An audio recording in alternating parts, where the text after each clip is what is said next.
All right. Good morning, good afternoon, good evening, everybody out there. Thank you so much for joining us for today's webinar, Satellite Technology to Inform, Design, and Evaluate Urban Nature-Based Solutions. This is number 7 in DHI Academy's R&D webinar series, diving into water innovations. So today's webinar, we expect to run a presentation for the next 40 to 45 minutes, and then afterwards we'll open the floor for everybody to Q&A session. There should be a Q&A button at the bottom at your panel, so you can write your questions in there, and then we'll answer them at the end of today's presentation. And I encourage you just to ask your questions as we go along, and then we'll again bring them up by the end of the day. And if we don't manage to do everything, I promise we'll give you an answer in writing afterwards. But we'll do what we can to answer all your questions during this webinar today. The webinar, just for your information, will also be recorded, and after today's webinar you will receive a link by email once it's been posted to DHI's YouTube channel, and then you can watch it afterwards there, or share it with all your friends and colleagues, which I certainly encourage you to do. But without further ado, let's get into it. Just briefly outline who we are today. I'm here together with my colleague Nicklas here on my digital side. So Nicklas, could you just briefly introduce yourself? Sure. My name is Nicklas. I work at DHI with MES. I've been here for 4 years. I have a background in geomatics. Have been working here for 4 years. I'm mainly responsible for the technical implementation of the analysis solutions that we do, and MES's technical counterpart in the urban sphere. And I've been working with urban stuff for the last 3 years now.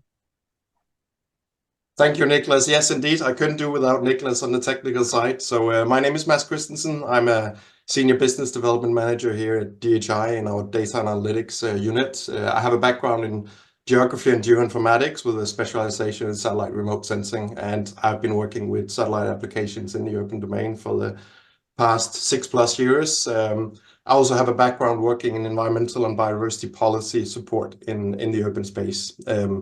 So today, that's going to be the exact topic.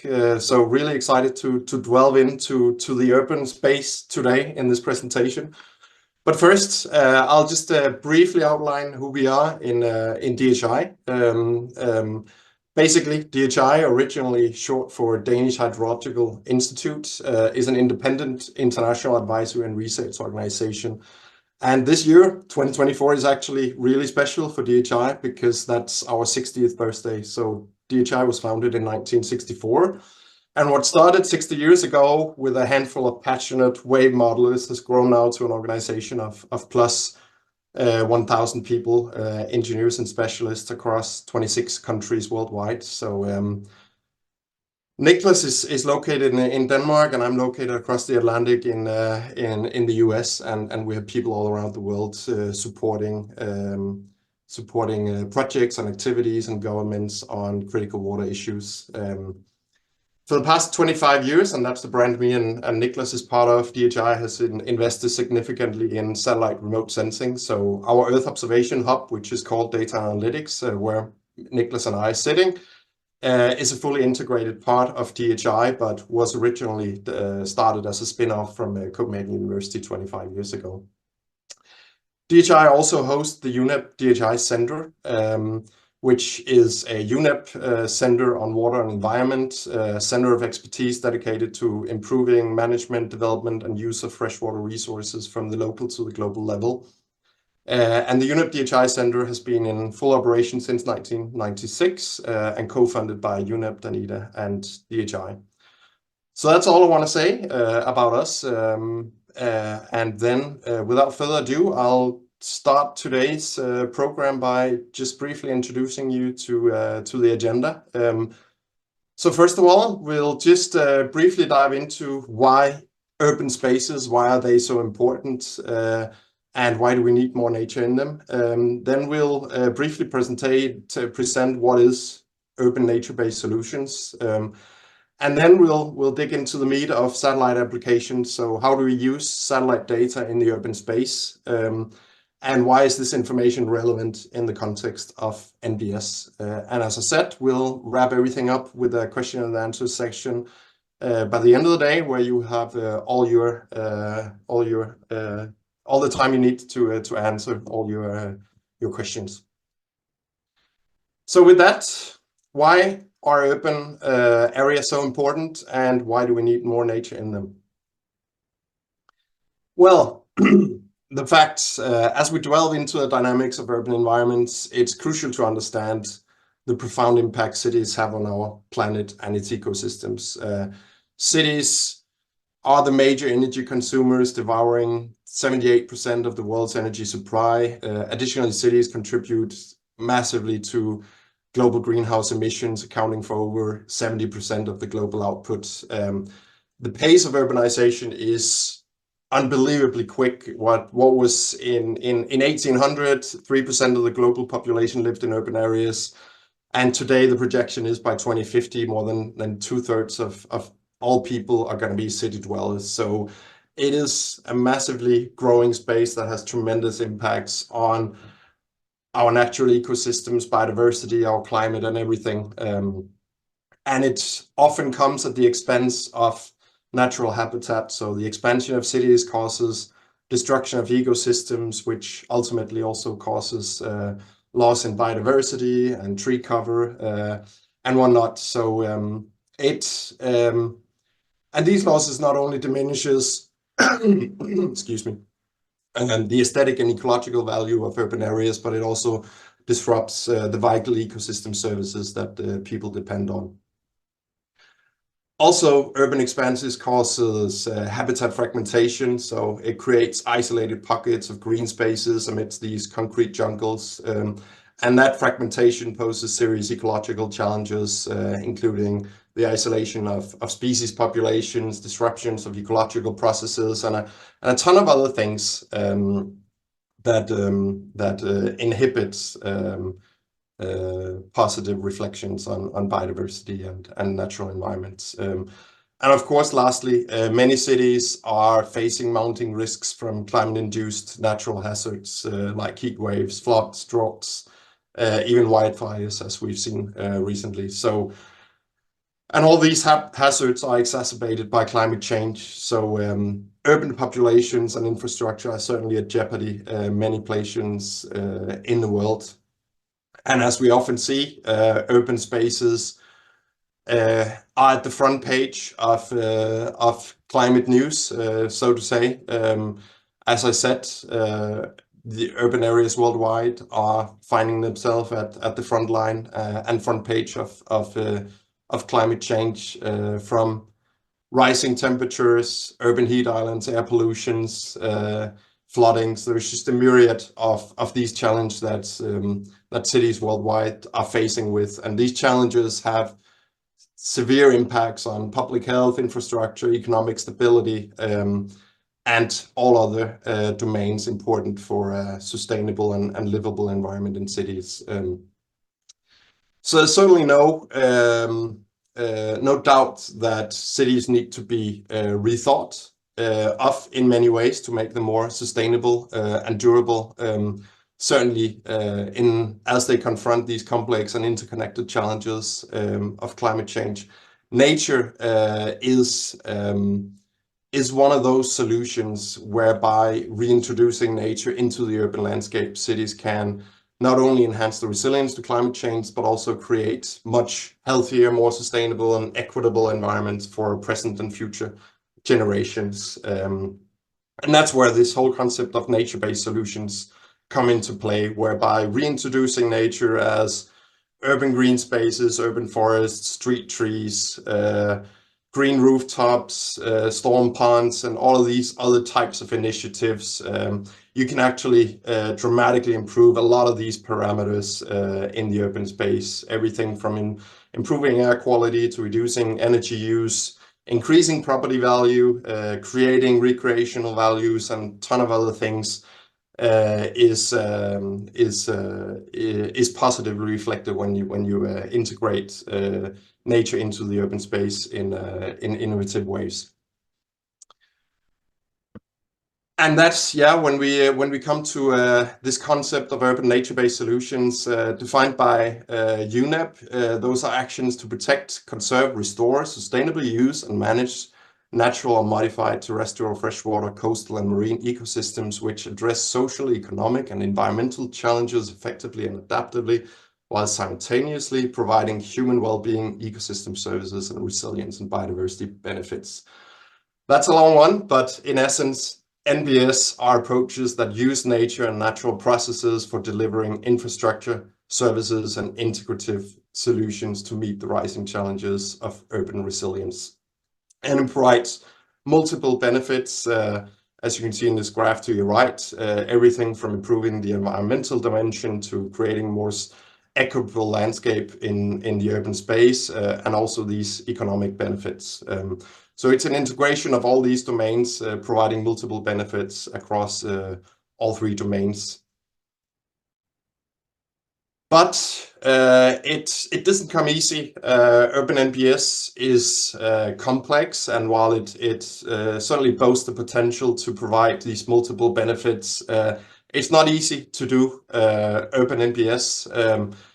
You face many challenges like social equity, so unequal access to the green spaces, and urban NBS across urban land areas leads to health disparities among different socioeconomic groups. So certainly ensuring equitable NBS access is crucial for these initiatives. You have policy and regulatory barriers where existing regulatory frameworks might hinder the implementation of your NBS activities. So that's also a main barrier to overcome. You have maintenance issues, so you need to make sure you have the resources and assets like watering and pest control and other assets. So securing adequate funding to maintain these NBS and staffing is also vital to keep urban NBS activities healthy and running.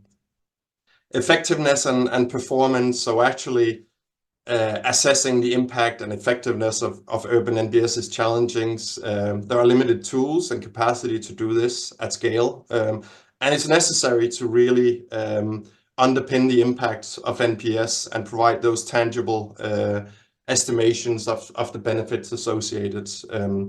And then spatial prioritization, you have very limited space in the urban space and you need to make the most of it. So actually having these scalable tools, looking into the entire urban and peri-urban areas to figure out where do you get the best bang for your buck. So where do you get the most value for actually investing in urban NBS is also a dramatic issue, because many cities don't have these tools that allows them to assess the urban space at scale.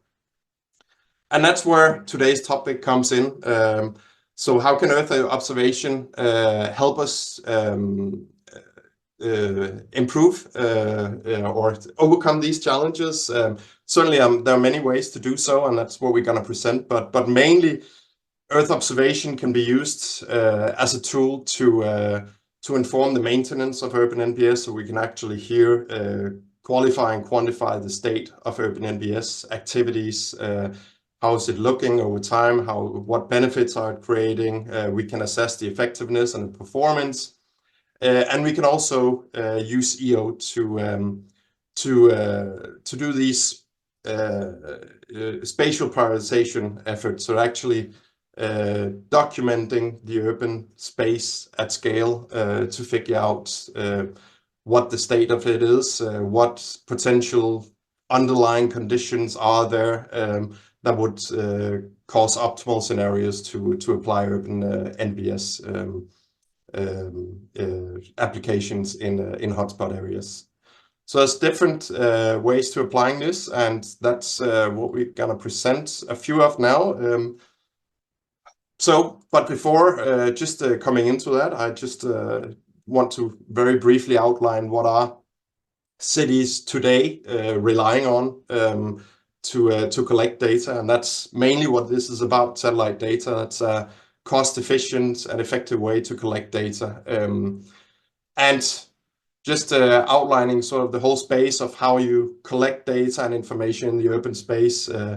You have everything from the local knowledge, so that's the urban communities who plan, design, and maintain green spaces. They have the local knowledge about wildlife populations and biodiversity corridors. You have the ground surveys, which could be crowdsourcing data, or it could be sensor data to collect information on air quality, temperature, or something else, or it could be tapping into IoT information or smart sensors. So all of these things that you can apply for detailed information on the ground. Then you have very high resolution imagery, or that could be from commercial satellites that we're going to talk about today, or it could be from drones or aerial imagery, or something else. And then you have the free and open satellites.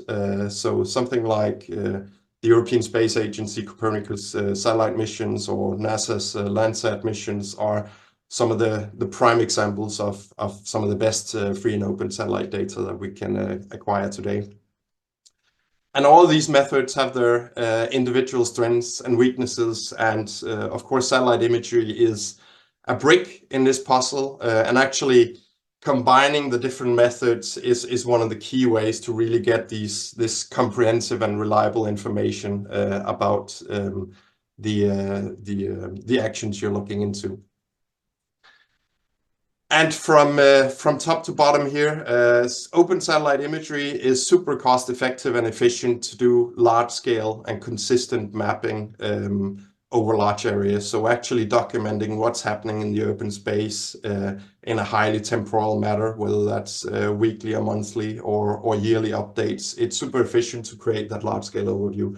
And then to the bottom is where, through the local knowledge and the ground service, you really get this high quality in situ data about the specific local conditions. But today it's going to be about remotely sensed imagery. So open satellite imagery and VHR imagery is what we're going to delve into today.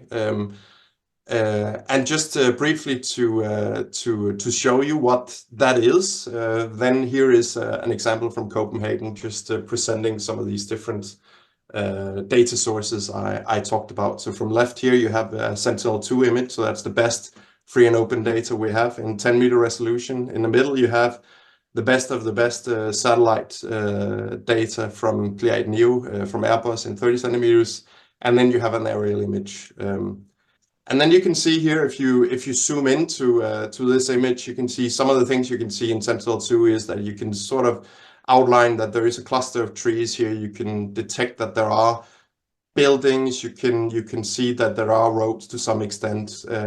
But it's really when you zoom into something like a commercial satellite image from Pleiad Neo that you can detect the individual trees. You can separate the individual trees. You can look at the rooftops of the buildings, even classify the rooftop material. You can look into the roads and the cars on the roads and many different objects.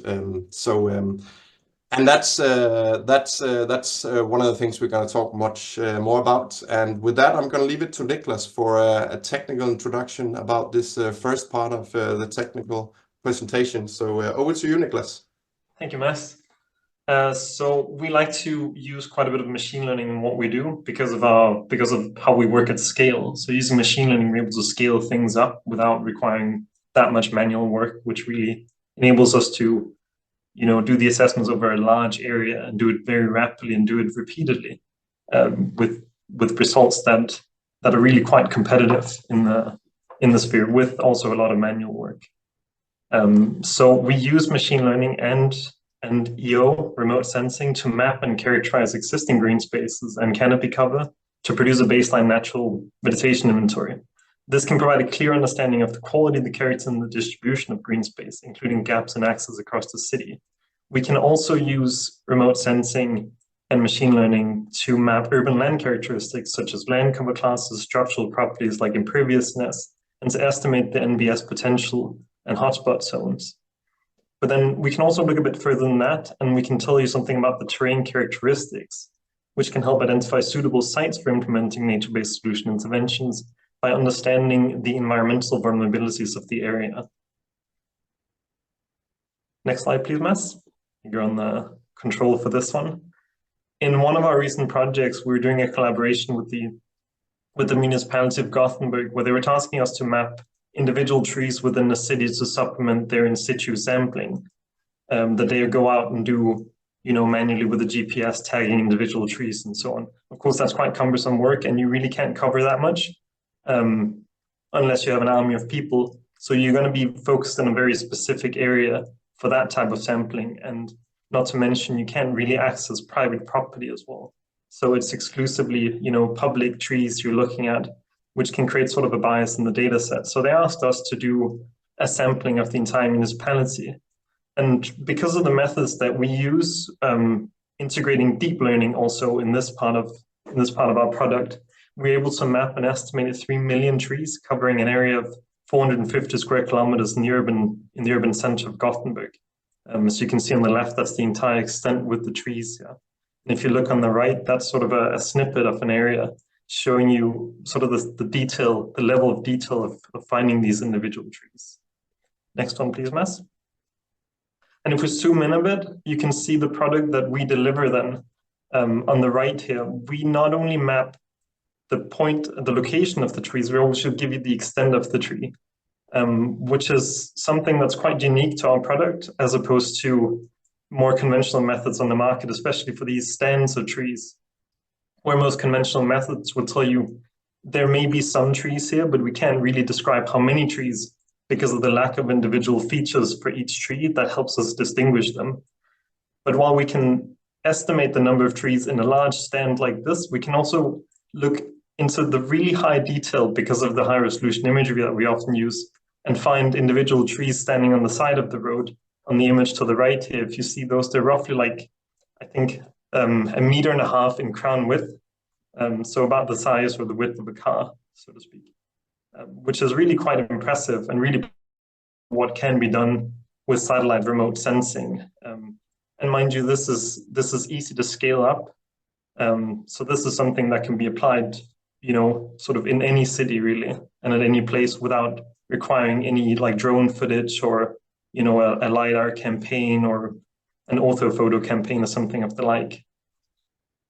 Next slide, please, Mass. And in terms of scalability, we can also, because we use these trained models on a specific area, we can then go in and apply that model again and again over time. So you can get a really good estimate of how the trees in the city, they change over time. Are we losing trees? Are we gaining trees? Are we experiencing afforestation or, reforestation? Or how is the dynamic sort of changing in these areas? And that can also help you sort of target specific areas with sort of ground surveys and say, okay, we need to do something about the situation here because we have a lack of trees and they're not growing at the same rate as these other trees are. So what's going on here? And again, this is a much more cost-effective thing than sort of the initial product that we can offer because a continuous update requires much less work from us. So this is quite a cheap solution, so to speak, by getting these, either annual or biannual solutions, which can really help you keep track of how the trees in the city are doing. Next slide, please, Mass.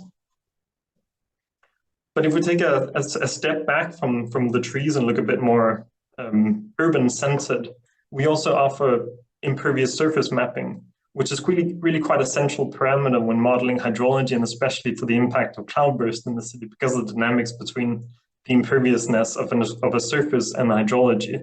It'll just run right off. And that's really important parameter when trying to sort of model, flooding and how the hydrological balance functions in the city.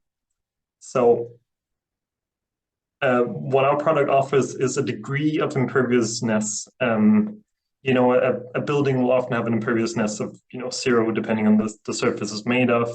And then you have something like bare soil, depending on sort of the texture and stuff like that. It'll have different levels of imperviousness.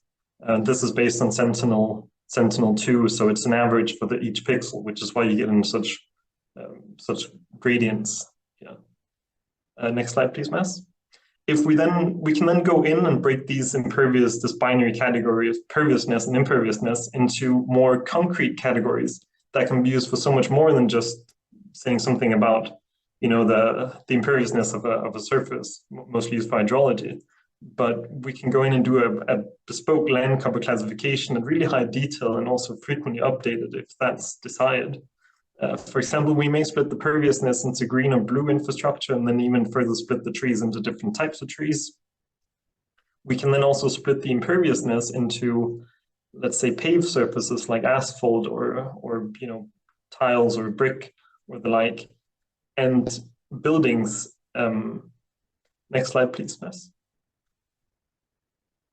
And for buildings, we can even take that a step further and say, what is the material of the building made of? What is the roof type material? Because that will play a huge role in how it affects the pollution levels during runoff events, but also just the runoff coefficient if you're doing hydrological modeling.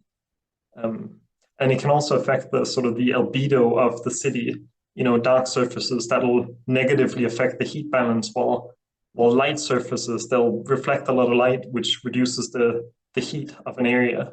So you can do really good estimations with a high level of detail from that. Next slide, please, Mess. And we can also classify these roofs as, or go in and classify and look at them as green roofs, if they have a green surface on them, vegetation, which is an interesting category because it's obviously a building, but it's not really a building in that sense. It will be in some scenarios, but in other scenarios, for example, with hydrology, of course, it's the structure that water has to go around, but it can also retain water and it can also accumulate water, unlike normal buildings. And also it negatively affects the heat balance, meaning that it doesn't have the same heat retention properties as a regular building. So this is really quite a unique category that you may want to isolate for specific purposes. Next slide, please, Mess. And I think, no, I got one more here. If we take a step back from sort of this very high level detail of the urban sphere, we can also tell you something about the terrain characteristics, which is looking a little bit more broad. So from these digital elevation models, we can derive variables like the slope or the aspect, which we can then use to feed into or to create these very sort of simplified models of hydrological accumulation and retention by indexes like the topographical wetness index and like a hand model. And if we then draw in ancillary data sources like the soil types from, I think this is a harmonized world soil database, to tell you something about sort of the texture of the soil, we can get a pretty good estimate of the moisture retention in the soil, but also the accumulation of specific areas, which can really guide you towards how you may want to implement nature-based solutions and which is the best place and stuff like that. So it can really help inform or guide an informed decision on how to implement nature-based solutions. Next slide, please, Mess.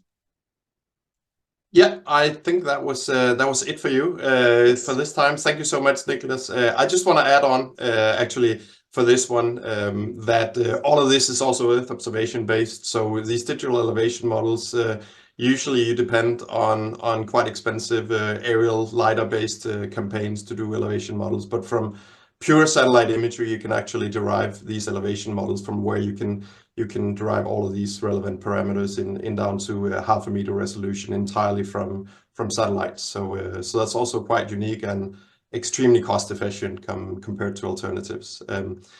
But with that, I'll take on the next topic here. So that is applying Earth observation to assess a city's climate profile and exposure to climate risks. Two of the things I'm gonna delve into now is hot topics, certainly in the US where I'm based and in Europe and many parts of Asia, urban heat islands these days. So where do you have these extreme temperature variations in the urban areas, and how do these urban heat islands impact the urban space? That's one of the key application areas of Earth observation in a climate context. Another one is looking into floodings. So not only when a flooding occurs in an operational scenario, what is the extent and impact of the floodings? How do they spatially outline in the urban space and which areas are impacted? But also applying that for time series analysis, so you can look into the history of these floodings over time to look into which areas are more exposed than others. So for the first one, applying satellite data, more specifically thermal data. Through that, you can actually get this very detailed insights into temperature variation in the urban space. And as I said, that's a hot topic in many places, and it's very tricky to figure out which indicators to use to actually map out the potency of these heat islands and the spatial extremities of it. And that's where Earth observation data is super helpful in actually, through this thermal data, creating this spatial overview of the temperature profile in the urban landscape. And many cities worldwide are already using this type of data in their climate adaptation plans, including Copenhagen, where we help them with some of these data.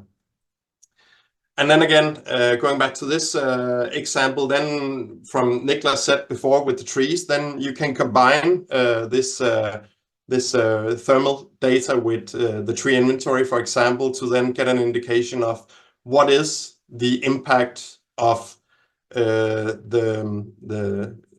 objects on the ground on the temperature variation. And then you can use that to identify where do you have these hot pockets, where do you actually need to invest resources in lowering the temperature, which could be via storm ponds or green rooftops or street trees or other initiatives. By this way, you can actually get this really clear indication on how temperature varies over space. And in this specific example here, you can see that the temperature here on the left is temperature deviation. So you can actually measure the thermal actual land surface temperature with the satellites. In this example, we've measured the temperature in this city, and then in a non-urban area outside the city. So we get a baseline of what would the temperature approximately be if this wasn't an urban area. And then what we have here is then the deviation from this non-urban mean. So you can see in the most extreme cases here in Gothenburg, you actually have places where it's more than twice the temperature of the non-urban mean. So let's take a look into this profile that I showed here on the right, and then have a look at some of these cases here and take a journey through this profile actually, where we start here with the trees, and then you can see the temperature increases dramatically as you come into these industrial areas. Then it reduces. Yeah, this goes too quick, but maybe just to give you the context of it, you end here in the forest, and then it increases slightly as you come into these peri-urban areas in the outskirts of the city. And this is all satellite-based data where you can get this very nice profile on the impacts of the land cover on the temperature ranges. And then another thing you might say, you might observe here is this football fields here, and you can see how the temperature seems much lower in the northern part of it, and much higher in the southern part. And you could ask yourself why that is. And then another application of Pleiad Neo data here is that you can use that in a very simple way. I mean, part of what Nicklas showed on this land cover classification, you use the numerous bands, so you don't just have the red, blue, and green light that we all can see. You also have infrared and near infrared bands that we can't see, and using that information, you can derive more information about the actual surfaces on the ground. And a very simple way of doing that is what we call a false color infrared here, where you actually replace the red band with infrared light. And from that, you can see that everything is red here is vegetation, and what's not red is the southern part of these football fields, and that leads to the conclusion then that this is artificial turf and not grass turf. And as you can see, that has massive impact on temperature, and we've actually seen this many places worldwide, certainly in Scandinavia, where it's hard upkeep with these natural grass surfaces, particularly during the winter time. You instead invest in artificial turfs, which is easier to maintain, but then again, it has this very negative effects on urban heat islands, for example. We've seen many cases in Copenhagen as well, where you have large artificial grass turfs, and it actually creates these very extreme hot pockets. As you can see, it's actually as hot as the parking lot just south of these artificial grass turfs. So that has tremendous impact on the temperature variation. So another thing, the last thing I'm going to present here is then satellite-based water mapping, or in this case, flood mapping. And that's where we typically use another satellite. So it's a so-called radar SAR, synthetic aperture radar satellite that we use. And the benefits of that is that it's not limited by cloud cover or time of day. So we can really apply that under any circumstances to see what's on the ground. It has a lot of limitations for this more specific mapping that Nicklas presented about tree inventorying and land cover, but something like identifying water on the ground is extremely effective in. So we can use that to then derive the extent of floodings over an area. This is the free and open data I presented for based on the Sentinel-1 sensor in 10-meter resolution. We also have a lot of commercial higher resolution alternatives. This is from a commercial SAR data provider called Umbralab. So what you can see here on the right is their 1 meter SAR image from an area in Roskilde in Denmark. And here you can actually see quite well these flooded areas in a peri-urban area around Roskilde. And typically that's very difficult to do with the free and open Sentinel data when you dig into the cities. You can see in the areas around the cities and the peri-urban areas, but actually mapping floodings within urban areas itself, you need this commercial high resolution alternatives, but there are so many stakeholders on the markets providing these types of data now. So you have this additional really good and useful data source to map the floodings within the urban space itself.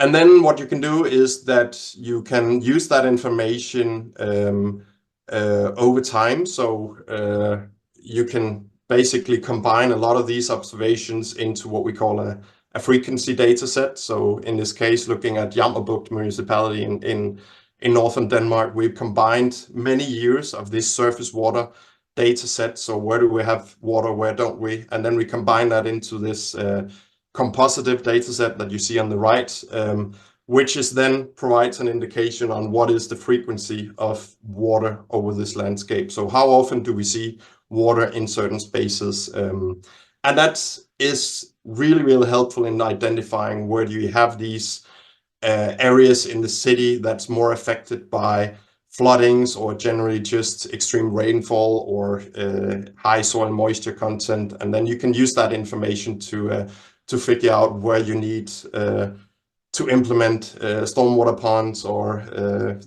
other types of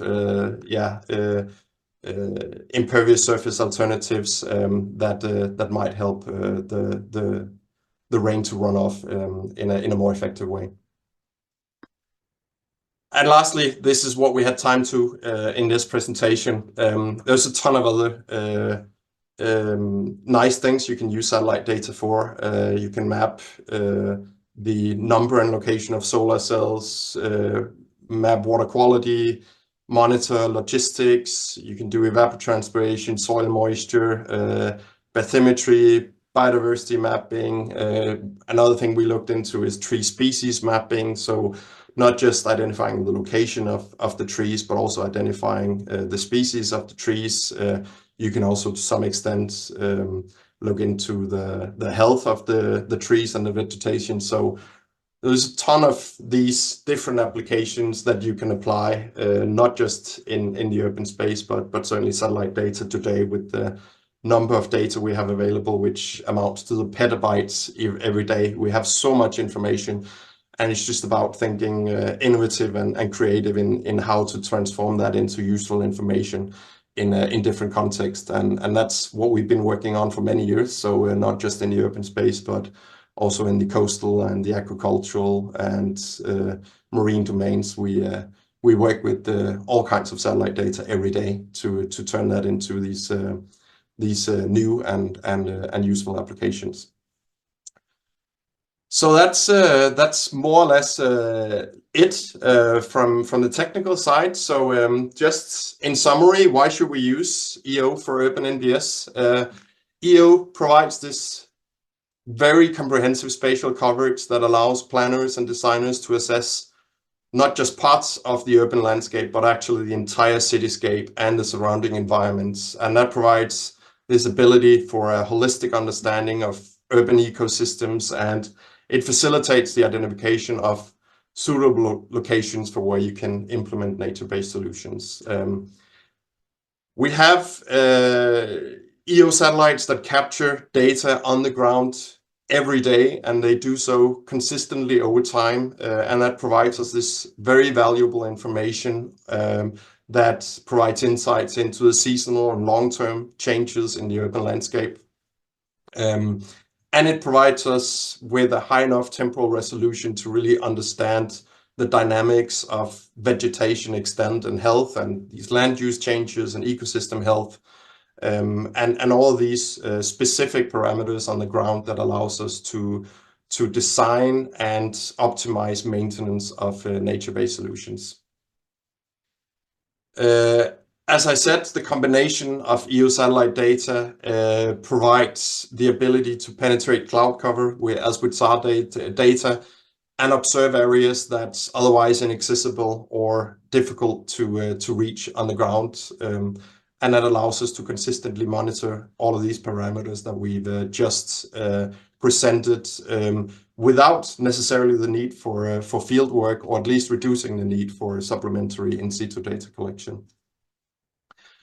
It provides a quantitative measurement for various environmental parameters like vegetation cover, land surface temperature, or water quality. So you have this tangible objective measurement that informs evidence-based decision-making into the planning and implementation of nature-based solutions, hence optimizing their effectiveness and sustainability.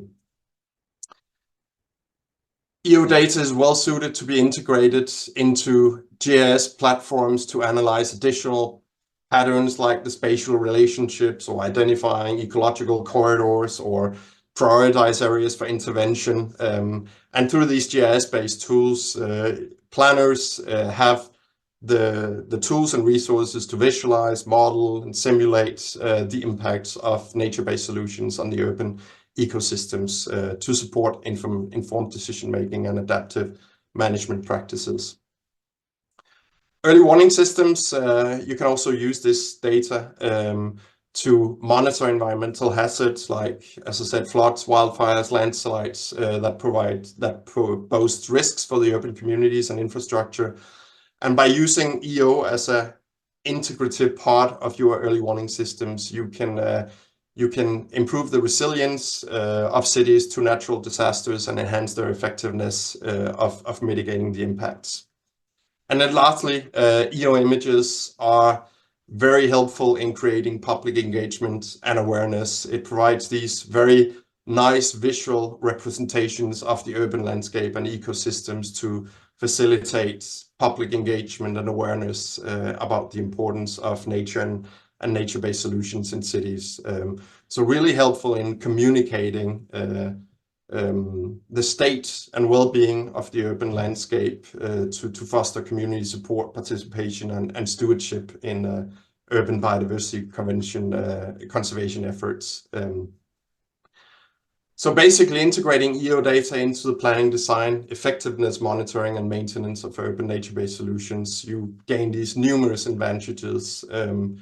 And it's all about thinking innovative and creative, and we work with this every day to figure out new solutions to help design, implement, maintain urban NBS, and are very keen also to help all of you out there if you're facing these challenges, and actually provide advice on how to apply this technology to your needs. Lastly, here, Earth observation for urban NBS. In summary, I characterize it as the 90-10 rule. So basically through EO, I think you can, in many cases, address about 90% of your data needs.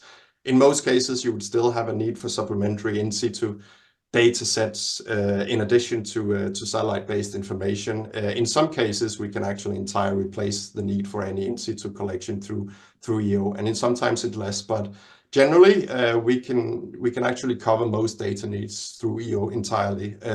And it can be done at 10% of the cost. So something like the tree inventory that Nicklas presented. In the US, it's estimated that an average tree inventory cost about $4 per tree. We actually do it when we do tree mapping.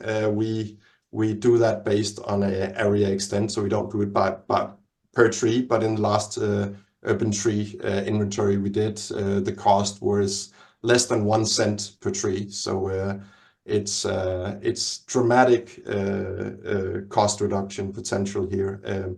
And then, yeah, it might just address 90% of your needs, but it's an alternative to having no data at all, or having these pockets of data sporadically throughout the urban space. Some resources here for you to look at. Again, you'll get these slides, so you have time to look into, but some more information. We have some viewers on some of our previous urban NPS activities. We have the DHI blog, super helpful in actually presenting all of the interesting projects and activities we have here in DHI. DHI's YouTube channel also hosts a lot of interesting videos and webinars.